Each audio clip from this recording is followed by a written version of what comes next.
silo between IT and security team. And as a matter of fact, the state of cybersecurity report Ivanti had indicated 62% say silos slow security response times. 53% claim that silos weaken their organization's security posture. I'd like to unpack this a little bit with you.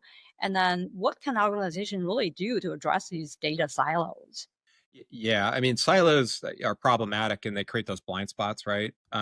Basically, it creates a lack of empathy between the orgs. So that one doesn't really understand well what the other is trying to achieve and why. And then with that, then you don't get necessarily the right business outcomes. It all goes back to what can I do to enable the business, right? And so, I think within the stat, I think 62% said silos, slow security response times.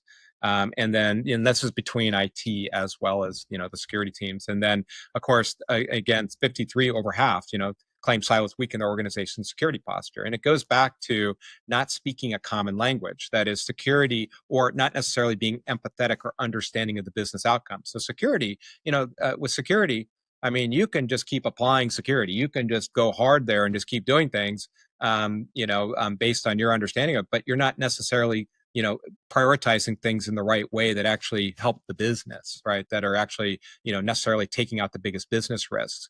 And likewise in IT, they don't necessarily understand what security is trying to achieve or do because they don't see the full threat landscape or understand that picture. And so to break down these silos, one is that's why I think the risk-based scoring is so important, because you get that picture, and then being able to categorize or stack rank these vulnerabilities or these exposures, and look at where you're going to have the best leverage, then it makes it much easier then to communicate and work together. But really, what it ends is organizations need to kind of assess what's their overall risk. How do they think about risk, and where they have low risk organization, they're willing to take a lot of risk, and then based on that, then the business outcomes will flow from that, and then of course these teams need to work together then closely to ensure that they're meeting that risk, that overall risk posture that's being set by, the leadership of the company, right, or the organization. So these are all super important, I think, to break down those silos, and so these teams can work productively together and have that appropriate empathy. And I don't know the better way to say it than empathy, because I think at the end of the day that tends to be one of the biggest challenges. But it comes through understanding, what the organization's goals and outcomes, and then how they can work productively together.